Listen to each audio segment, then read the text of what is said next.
This is like my third time having to record this goddamn thing. My microphone, first of all, I know that this is a podcast and I should have like an intro and outro, but I don't care. You can listen to this one. First, I'm sorry that this is so late because I had to get a new routine and everything going. My mom, ended up having to put her in a nursing home. If you would like to know more about that and then things that are going on in my life and how to help with if you have a loved one with dementia and stuff like that, like I will be doing vlogs on my YouTube channel, which, well, if you found this podcast on that, it will be there. But otherwise, I will link the YouTube channel. It's all linked from my website. Anyway, so sorry for this being late, but lots of things going on, lots of routine having to be redone. But also, I have said in the past, my stupid microphone, the cord that goes into it is not like the big 3-prong cord that has, it's the, oh my God, the sound cord that it usually has, because I need to have a box that will connect it from the microphone to my computer. So I don't have that. I have the cord, but I don't have that. So I just have like a USB, and it's a little loose on the back, unfortunately, because of the moving and stuff like that. And if I dare touch it or breathe on it, sometimes it will change. But my computer also, I had to put a new heatsink in because I had one of those closed interloop liquid coolers and it was rattling. And apparently that was like it's a common thing that happens with those. And because it's closed looped, it's not like I can open it up and fix it or do whatever it is that needs to be done, because then it's just broken at that point, because it's now no longer closed. It's now open. Because of that, like a lot of the settings on my computer have changed, which I have changed back. But for whatever reason, and the other, I have a sound bar, which is, that's nice, right? And it has Bluetooth also with the auxiliary in and out I can do. I had to put a Bluetooth like adapter on my computer so that it would read it. And sometimes that Bluetooth would it would give me issues before. And also, like, if you're using something else that like Skype or Zoom or something, and if you wanted to listen to something else in the background, it sounds like it's from a radio. So the Bluetooth isn't always like 100%. So I had gotten a cord that's the auxiliary in and out, and it worked perfectly, and I loved it. I moved it downstairs, and the plug that went in broke and went through. It's like rattling around in there. So I have to go back to Bluetooth unless I want to take it apart and try and fix it, which I'm not doing right now. So Bluetooth it is. So because of that, OBS that I used to record this was kept switching. Instead of going to my Shure microphone, it was going to the sound bar, which has no microphone. But for whatever reason, it was classifying it as a audio input, which I'm like, no. And I had to get my 17-year-old son, who's like, oh, okay, I can fix this for you. and he did. And now it's not on there. It will not automatically go to that. But it could automatically go to my camera, which has a microphone in. So hopefully it doesn't. Because last night I did the whole thing, wrapping up and all that. And then I noticed, oh, wait a second. It's not it's not getting me. So I have a video, because I do a video of this as well, because I wanted to try and do like shorts and stuff and reels and whatnot, which I haven't done. So you just have me like making lots of motions, but no sound. And then when I wanted to try again this morning, it stopped recording halfway through because it was picking up my sound bar rather than my microphone. So this is my third time. Third time's a charm, right? I am testing out a new introduction and outro. So hopefully you like it. Please let me know if you do or not. Just trying something different. So here we go.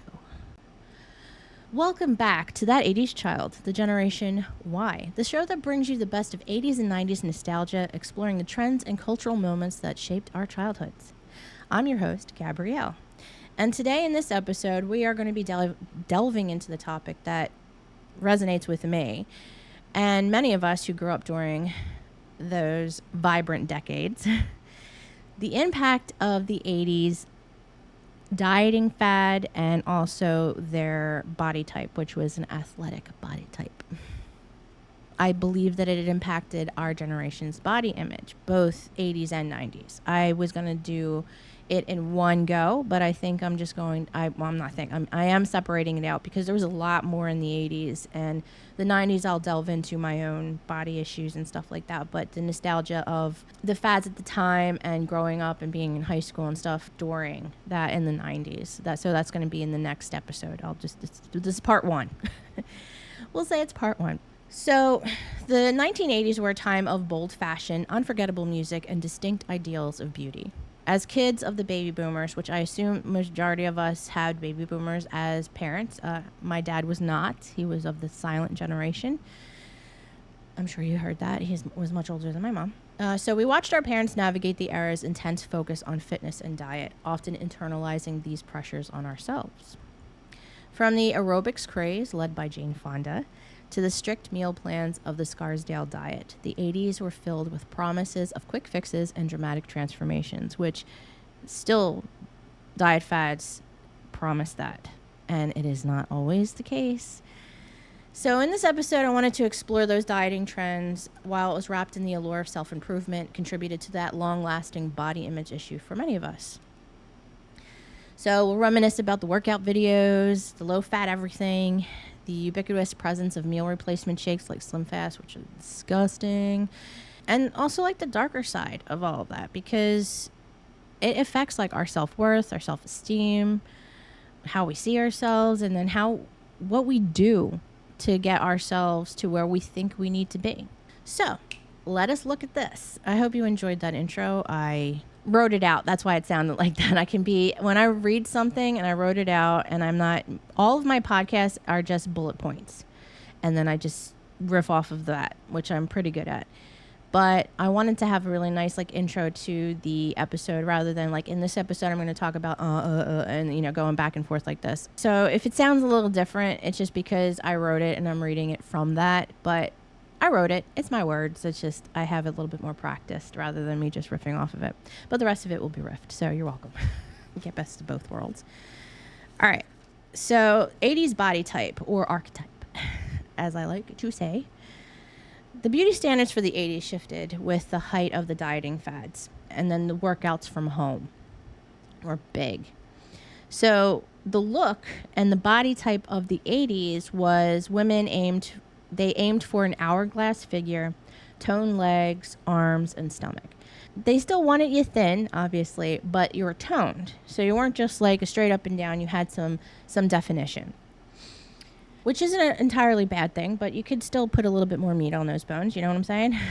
In order for a lot of people to get to that, and the reason for these diet fads that became so popular was because our parents, the baby boomer generation, which I found kind of funny, which I'll go into in a minute, that the baby boomers were an image-conscious generation.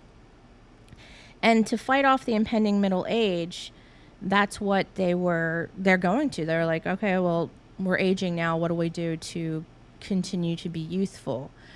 And then they just drug their family and everybody with them. So I just found that I didn't think that the baby boomers were that image conscious, to be honest, because if you were my mom was a hippie. She belonged to the United Tribes of Love. And at the time it was, for peace and love and to all get along in harmony, right? So I didn't think that the image part of it and a narcissistic kind of way was part of that consciousness.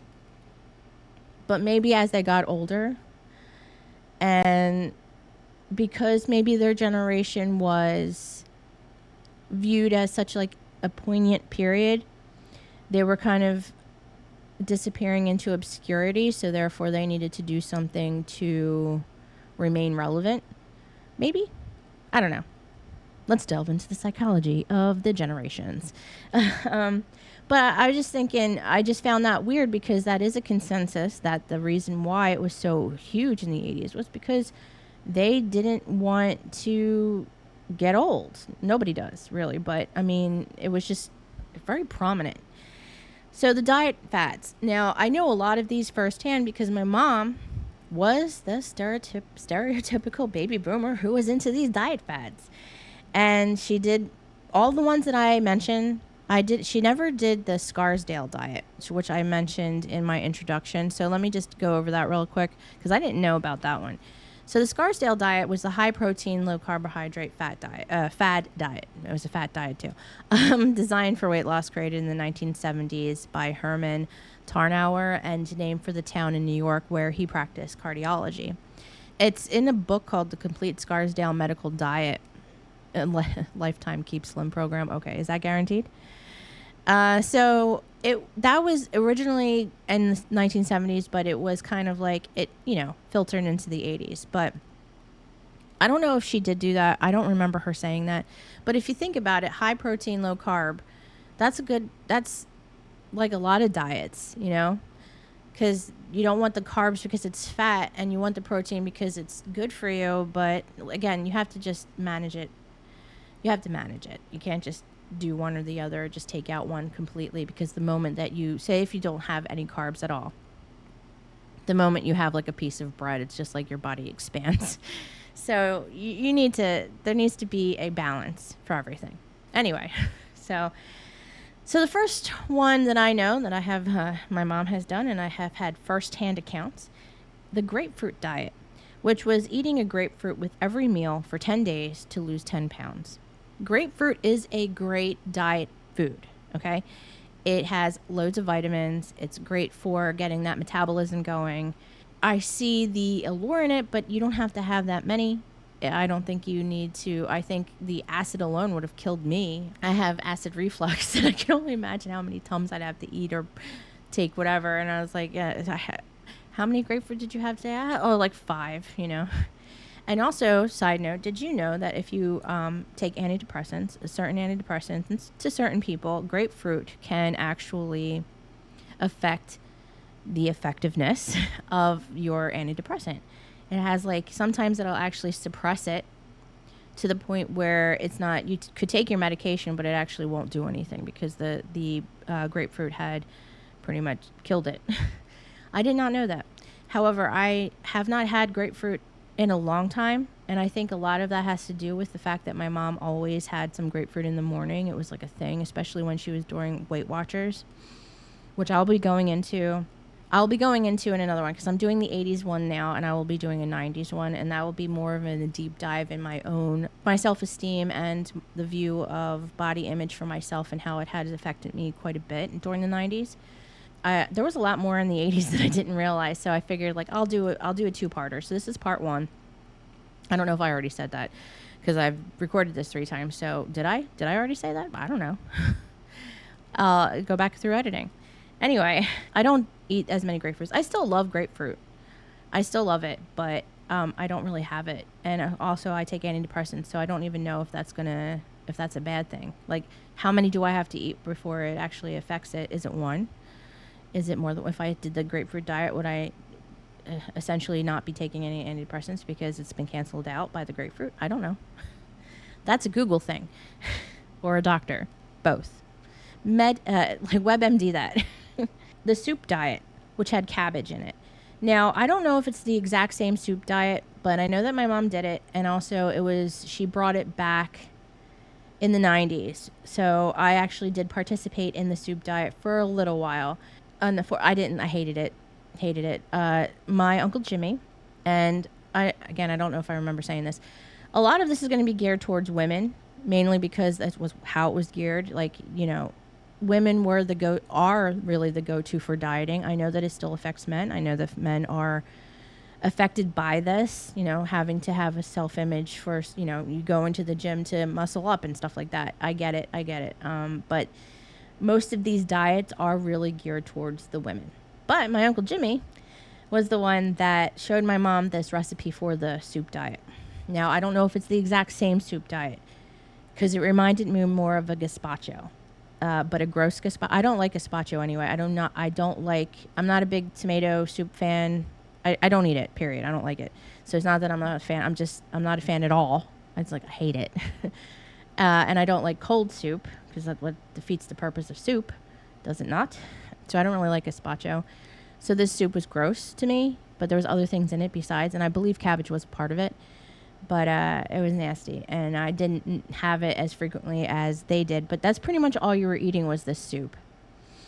And it, again, when you are all or nothing, it's not going to work because you might lose the weight. It's just like fasting. You can fast and you will drop weight. I have done that. And then the moment that you start really eating regularly and you stop fasting, you'll gain it back. But you have to also adopt better habits in between. So the fasting can get you started, but you have to continue doing other things after that if you don't want to fast anymore. So again, balance. And I'm fat, so don't ever think that I know exactly what I'm talking about. I from seeing it, yes, I do, but I have not implemented it properly, obviously. So I am right there with you. I'm not trying to say I'm better than anybody. Far, far, far, far from it. So yeah, soup diet. Don't. Unless you want to try the soup. Maybe you like it. I don't know. Do you like gazpacho? The Beverly Hills diet. So this was weird because I do remember my mom using this or telling me about it, and it said certain foods should not be combined, so you don't eat them together. Specifically, fruit had to be eaten by itself. And I think they were big on pineapple. I love pineapple, so I'm cool with that, but again, the acidity on that alone would kill me. So if I had to eat that all the time, that would be a problem. It's kind of like, I don't know if anybody heard, like, there's like the color diet where you're just eating like red things, green things, and stuff like that. It sounds interesting. And you might just be curious. But honestly, again, if you want to eat something that's purple when it's a red day, eat the purple thing, okay? Just don't eat the whole purple thing. We're ration it out for yourself. Like my Smart Food popcorn that I love, the white cheddar, instead of eating the whole bag, I could just separate it out, which I need to do, or I just don't buy it at all, which is a big thing for me because if I see it and I know it's there, it's like I could be eating something better, but I'm like, I really need that. It needs to be eaten. It'll go bad if I don't eat it. It's opened. They'll go stale. I need to eat the rest of it. So I get it. And also, when it comes to mixing food, I know there's people don't like things touching on their plate, but if you think about it, say the mashed potatoes aren't touching the corn. You eat the mashed potatoes and then you eat the corn. I hate to break it to you, but it is mixing in your stomach as it goes down. They are touching now.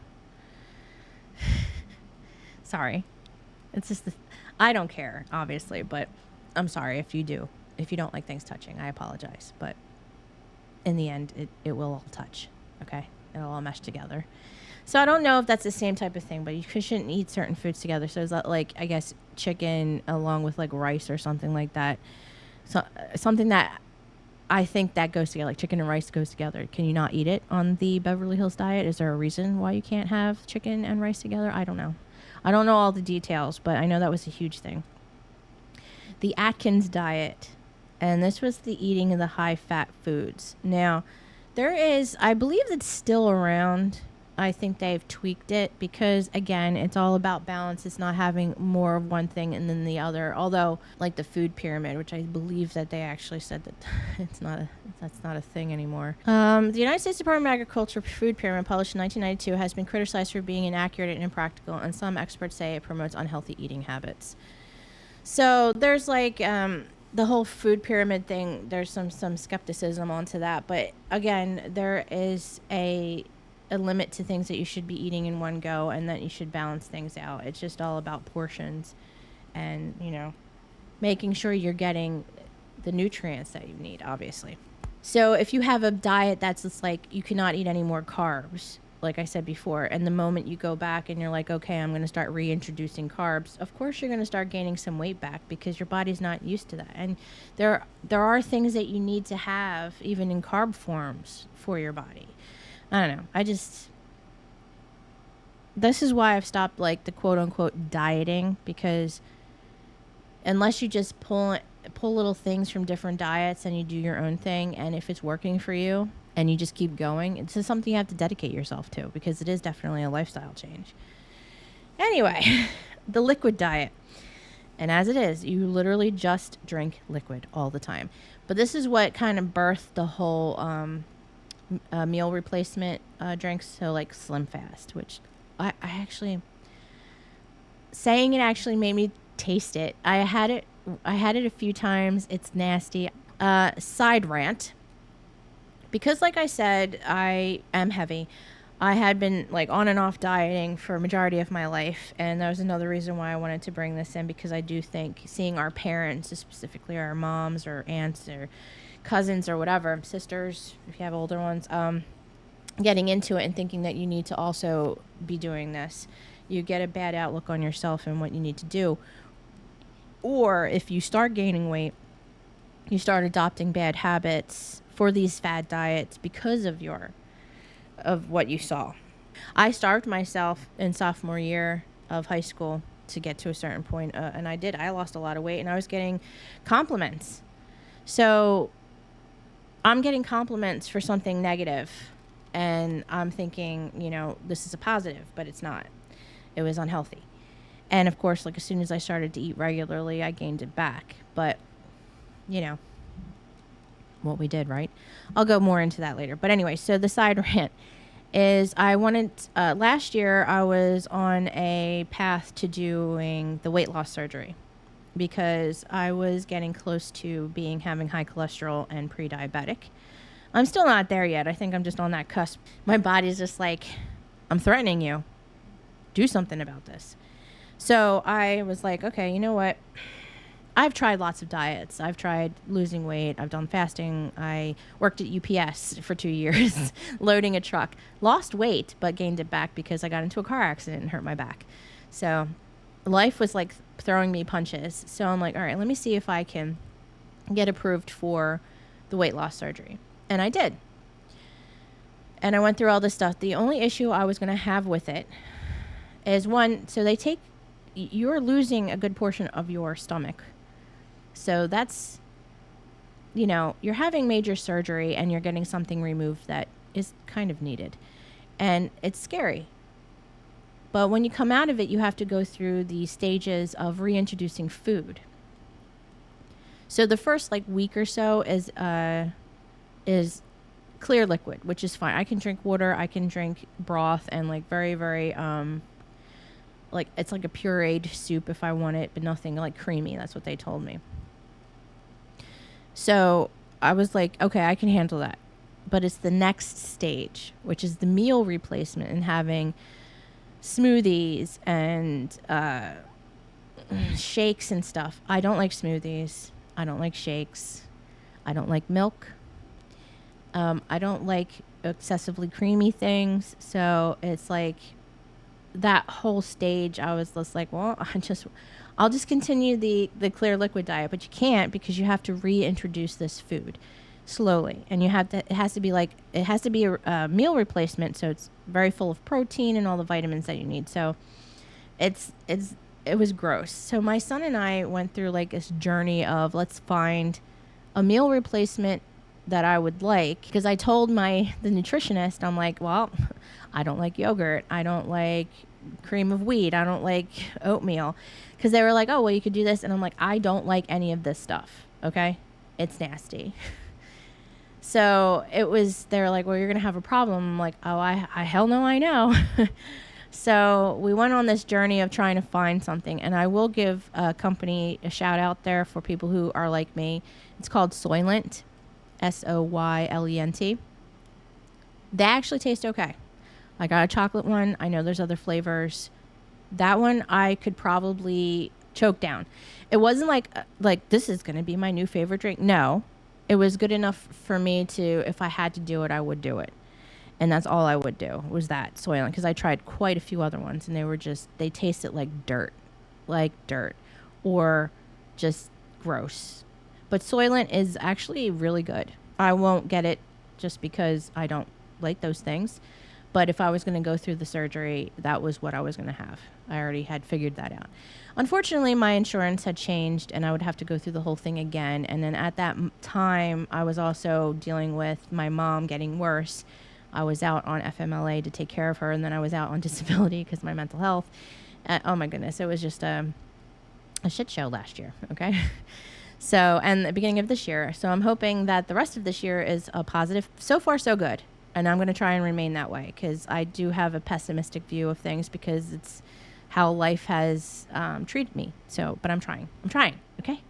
But anyway, Soylent, if you are into that. But I didn't do the surgery, obviously, and I don't think I will just because it scares me.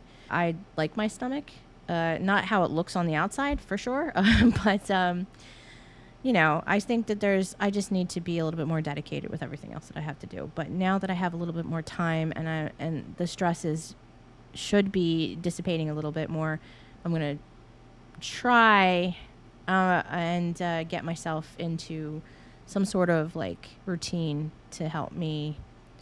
I am not looking to be like 120 pounds. There's no way. But at least just to get down a little bit, you know, healthier. Anywho. So back to the thing, Slim Fast. Gross. It did actually start out in the 70s. So Slim Fast is not an 80s thing, but it rose in popularity because of all the 80s fads. So Slim Fast was like a staple. And my mom, I remember getting flats of Slim Fast. It's gross. Gross. So yeah, liquid diets. Blech.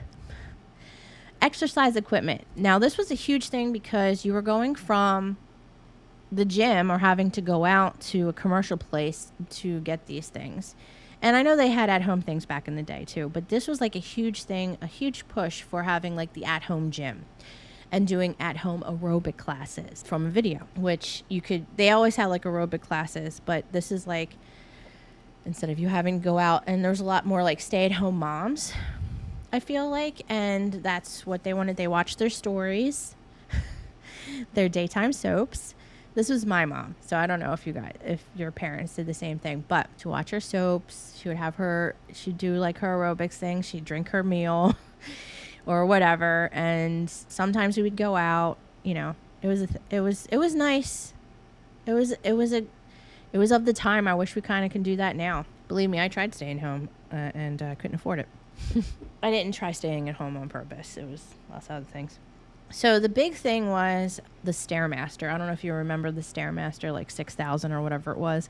That was a big thing that they brought into the home. I don't know about you, but stairs, just looking at them wins me. And I have 2 very long flights of steps for it's a duplex / apartment thing. And oh my goodness, especially for when you have groceries. I need a dumbwaiter or something like that, just to like, or just a pulley system outside the window of the kitchen and be like, okay, go. Because those stairs, they kill me. But anyway, and like I said, the aerobic classes at home, like having your own home gym and doing the aerobics class there rather than going out. And then the fashion. So being as like an athletic body type during the 80s, a lot of the fashion was less, especially like when you're not dressing up or going out, it like more comfort clothing was more of like a gym kind of clothing. So it's leotards and leggings, which with the sweatbands with the head and wrist, and then of course the leg warmers. I loved leotards when I was little, especially when because I did ballet for a little while, and I loved the Nutcracker suite that had there was this one where I think she looked like a peacock. Oh my God. It was so beautiful. And I just wanted that. So even when I got older, when it came with leotards, I just loved it. But anyway, I digress. So with all of the diet fads and the equipment and the fashion, you had your fitness gurus. So here are just a handful of notable ones. And so of course the number one you had is Richard Simmons. Okay, he started out in the 80s. Very popular in the early 90s, but yeah, very like late 80s, I would say. And he had your Sweat Into the Oldies. I don't know when Deal Meal came out. I want to say it was early 90s, but we'll just stack that in there. My mom was a huge Richard Simmons fan. She had all of the videos. I've done Sweat Into the Oldies with her. on the video, and I've played with the cards that were deal a meal because it was you were playing a card game. You were putting together your meals and in a healthier way, which I think is a great thing. It's like if you actually like took some things from each of these, the people, the gurus, the equipment, and the diet ideas, if you kind of just pick and choose some things that are good and are a way to at least put a routine in for you, I think is a great idea. And the deal meal was a great idea because you could see what you were caloric wise and the amount of protein, sodium, and all that other stuff, right? And you get some interesting recipes out of it too. Because my mom was the main cook, obviously, in the house. Or I say obviously, so there's some men that cook. My dad could cook too, but he was old school. So my mom was the cook, and if she got into one of these like Weight Watchers, we would end up having Weight Watchers meals. And I don't know how if my dad was too keen on all of that. I remember having chicken. What was it? Cornflake crusted chicken. I don't know what else is on there, but I do remember that specifically, and it was a Weight Watchers meal. Anyway, Jane Fonda.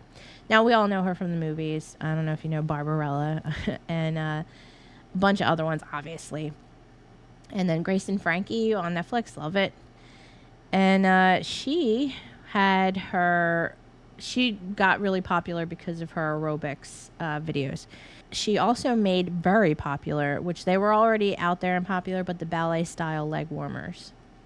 They pretty much were there, but they kind of shot through the roof because she wore them all of the time. And I loved them. And during her workouts, she would have these two phrases that she would use on like a lot. So she was known for them. And they were feel the burn and no pain, no gain. If you ever hear people saying that, you can thank Jane Fonda for that. She looks amazing now. In her 80s, like 82 or something like that. Oh my God. She has done videos on social media where she's still like doing leg workouts. I can only hope to be as spry at 82. I'm 41 and I'm not that spry. Okay. So imagine double my age and doing that. Yeah, I probably will be 6 feet under at that point. But anyway, Kathy Smith. My mom really didn't do Kathy Smith stuff, but I do remember like the video, like the commercials for her, the total body workout. So I do remember her, but it wasn't like a staple in our house. Denise Austin also looks amazing right now. Okay. Getting Fit with Denise Austin. She had the TV program. So if you didn't have your videos or your VHS tapes and stuff like that, you could turn on, I think it was ESPN or something. I forget what she was on specifically. But you could just swap that on and be like, okay, it's aerobics time. Let's go. Suzanne Summers. Now, she had the Thigh Master and the Butt Master. I don't know about you guys, but if ever you ever saw any of her commercials or like the infomercials for the Thigh Master, it just gives off more like a soft porn type of thing. I mean, she's squeezing something between her thighs. Did it work? I have no idea. I think if you're offering resistance in any type of form where you're moving your body, of course it's going to tone certain areas, but I don't think it's going to do overall for weight loss. I think it's more of just like you want to work on a certain specific area. But those commercials were questionable. Was she selling the item or herself? I don't know. Tony Little, which I think he was like the most parodied fitness guru besides Richard Simmons, of course, but because he was like loud, yelling, and he was just over the top, like in a different way than Richard Simmons. But yeah, his thing was the Gazelle. I don't know if you guys know it by name, but just a stride machine. So you're just swinging your legs and you have like your arms moving at the same time, and you can get different resistances to obviously work more out. And it was a smaller, lightweight machine, so it could be put anywhere, and it was made highly popular, and it was sold on QVC. And if infomercials, obviously, because that was like a huge thing, especially with Tony Little. But my mom was a huge QVC fan, so that was always on. Unfortunately, she spent way too much money on that. There were just a few of the gurus. There was a bunch more.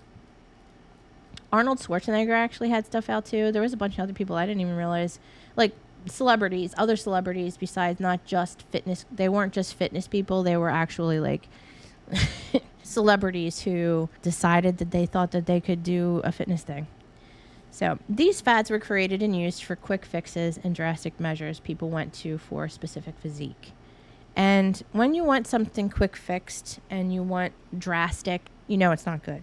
When you are doing things like losing weight, quick fixes, it's just maybe in a pinch. If like, I don't recommend this. I don't tell you to do this. Okay, this is not me saying to do it, but I know that there are people who will slim themselves down to fit in a dress, or if there's like a special event happening, specifically weddings or stuff like that, they'll go on to these just to drop, like if they only need to drop like a couple of pounds, that's what they'll do. And then they'll come back and they'll probably pop it back on or something like that, because they're not going to continue on with it. That is still not healthy, because you are depriving your body of certain things because you're trying to quickly do something. And unfortunately in this world, nothing is that quick, especially when it comes to losing weight. I should know. These trends can be dangerous, and it could lead to long-term body issues, and it's unhealthy. It's all about balance, like I said, and I am still fat, but I do know what needs to be done to not be fat. And it's about choice, and it's about having restraint. I know that for me, food has always been a form of comfort for me. I never really thought of it that way, because when people are like, oh, I use it as like for depression and it's a comfort thing, and I'm like, nah, that's not what I do it. But then when I'm thinking to myself, like, especially when I'm really, really stressed, I'm like, I need to eat this. I need to have a block of provolone cheese, or I need to have my big bag of Smart Food white cheddar popcorn, or I need a soda. And so I get it. And especially if you're watching television, and I know I need to be eating something while I'm watching television. And I don't know if it's because of the TV dinners, or we didn't eat at the television, especially when my dad was around. We ate at the dining room table, and we didn't have a TV in the dining room. So it's weird. I think I just developed that later, because I know when I got older, and especially now, like I don't have a dining room. So, I mean, we eat out in here, but it's just like I need to be eating something while I'm watching something. And why? I don't know. Coming up is my outro that I wrote, so I hope you enjoyed that. I hope you enjoyed this episode, and this is part 1. I will be doing part 2 for the 90s body image and style, and going a little bit more into my own issues. So, yay! So thank you for joining me on this nostalgic journey through the 1980s and its dieting fads. We've reminisced about the iconic workout videos, the low-fat craze, and the meal replacement shakes that promise so much, yet often let us grappling with body image issues afterwards. It's fascinating to see how these trends, while seemingly harmless, have had a lasting impact on our perceptions of health and beauty, which is very, very true. I think we have a lot more going because of that. As we wrap up, I hope this episode has not only brought back memories, but also offered some insight into the cultural forces that shaped our generation. Remember, nostalgia is a powerful lens through which we can understand our past and its influence on who we are today. And that's a very true thing. Psychologically speaking, when you're looking back at the fads and the things that were out at the time, and I think this is why we hold a lot of things so dear, because it was so viral. Before viral was a thing, like MTV, the music videos, how much that, that was huge in the 80s, because that's when it came out. The music and everything that was like in our face, bright. We were out, we were social, we had a lot of things. I think that is why we hold it so dear. And that is another episode that I would like to talk about regarding nostalgia and how we hold it so close to ourselves, to our hearts. If you enjoyed this episode, don't forget to subscribe, rate, and leave a review. I'd love to hear your thoughts and memories about growing up in the 80s and 90s. You can also follow me on social media for more nostalgic content and updates on upcoming episodes. Until next time, keep cherishing those memories and stay tuned for more deep dives into the trends and moments that defined our childhoods. Thanks for listening to That 80s Child, the Generation Y, where the past is always present. Thank you. Bye.